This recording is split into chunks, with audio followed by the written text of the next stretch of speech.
Chers spectateurs, bonjour. Je vais vous présenter ici, aujourd'hui dans cette vidéo, un outil que je pense que vous ne connaissez pas car il n'existe pas dans le commerce. Alors, de quoi il s'agit? Il s'agit d'un petit outil qui est utilisé spécifiquement par les plombiers, qui permet d'aller couper un tuyau de PVC à l'intérieur d'un mur ou d'un plancher.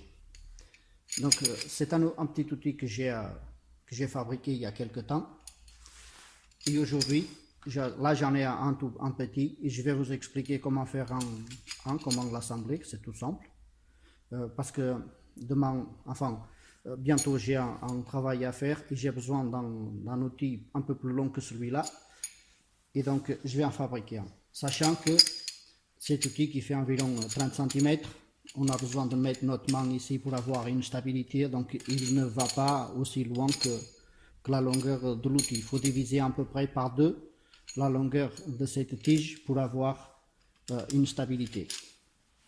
Donc pour ce faire, nous avons besoin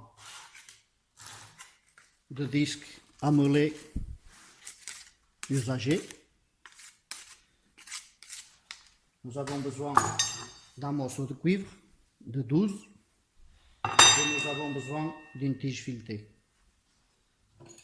Celui-là, je l'ai fabriqué avec une tige filetée de 8 mm. Celui-là, comme il est un peu plus long, je vais fabriquer avec une tige de 10 de manière à pouvoir avoir un peu plus de stabilité. Nous avons besoin aussi des écrous qui vont avec. Là, nous avons besoin de rondelles plastiques. Et pour centrer le disque, moi j'ai pris un écrou sur une fixation de chauffe-eau.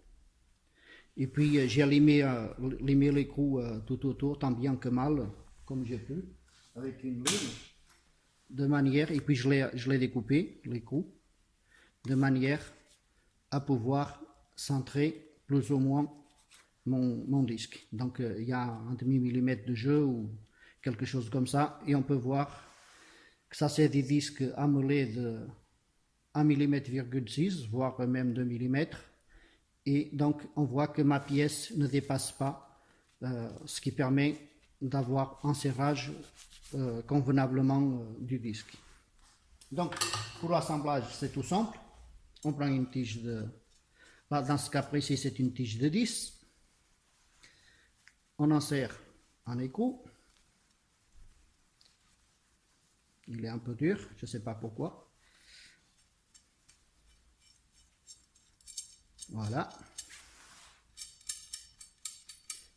Bon, on sait que d'un côté, il faudra laisser dépasser environ 5 cm. C'est la partie qui rentre dans le mandrin, parce qu'on fera tourner cet outil avec une visseuse. Ensuite, nous avons un morceau de cuivre qui est déjà coupé à la bonne longueur. C'est du cuivre de 12 mm, de 10-12. Alors la tige, elle rentre pile poil dedans. Il n'y a même pas de jeu. Donc, on va rajouter un écrou de l'autre côté, à l'opposé.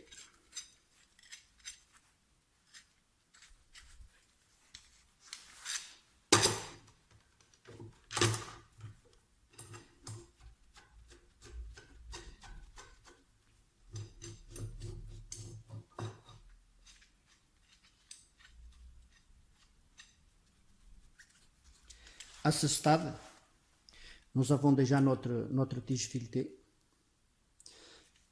Et 2 possibilités s'offrent à nous. Si nous avons sous la main de quoi souder, on peut faire un point de soudure là pour éviter que l'écrou se desserre, et de ce côté là aussi.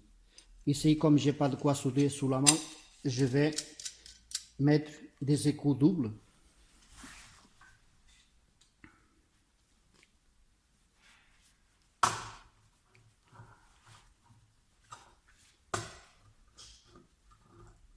Donc voilà pour la partie mandrin déjà.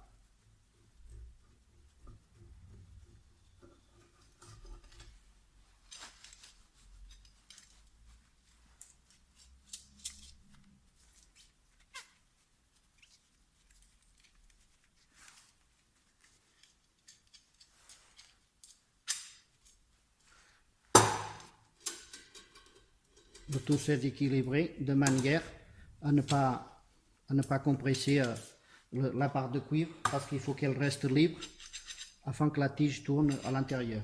Donc à ce stade, on va serrer un petit coup.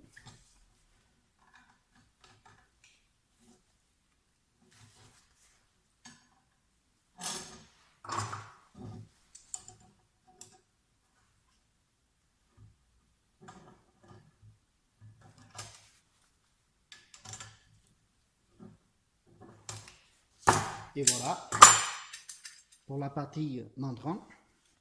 Ensuite, je vais prendre une toute petite rondelle que j'ai déjà ici et je vais prendre ma rondelle que j'ai en plastique que j'ai déjà façonnée qui va nous permettre de centrer le disque.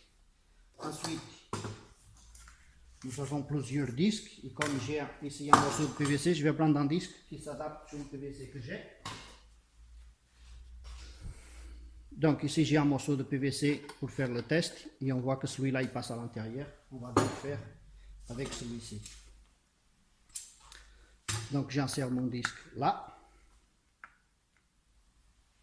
Je pose un écrou en plastique ou alors un écrou en acier comme on veut, au choix. Et puis je serre.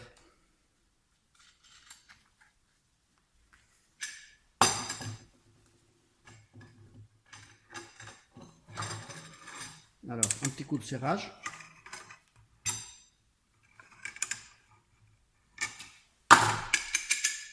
Et on voit notre pièce qui est assemblée et fonctionnelle. Donc voilà un outil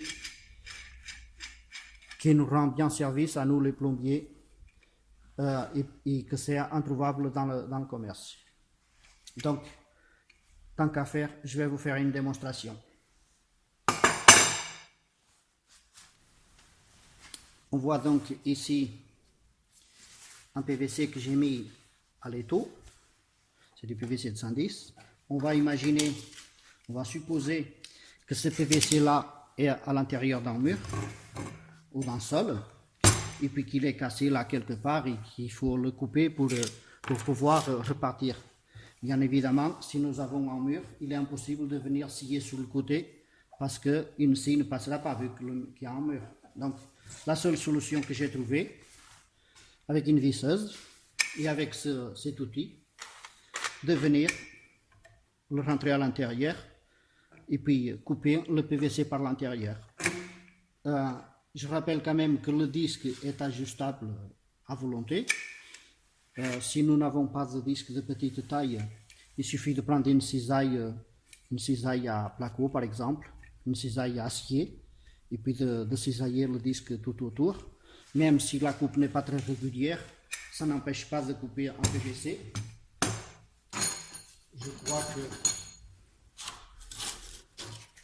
Je crois que j'ai ici un disque qui a été cisaillé.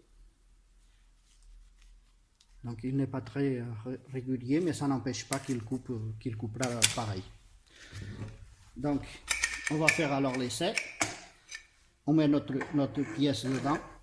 Et le secret ici, c'est d'avoir un alignement plus ou moins droit de notre outil par rapport au PVC afin de faire une coupe bien droite. On va voir si j'y arrive.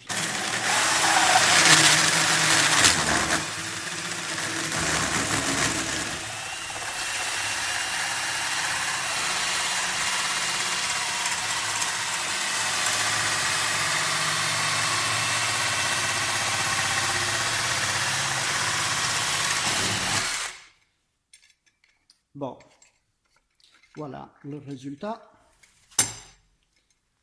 Et voici, ça c'était la coupe d'origine, voici la coupe que je viens de faire. Donc, enfin, ça c'était la coupe d'origine. Et ça c'est la coupe que je viens de faire, qui se trouve là. Donc pour un PVC coupé de l'intérieur, c'est pas si mal. Donc voilà, j'espère que cette vidéo aura servi ou servira à nos confrères.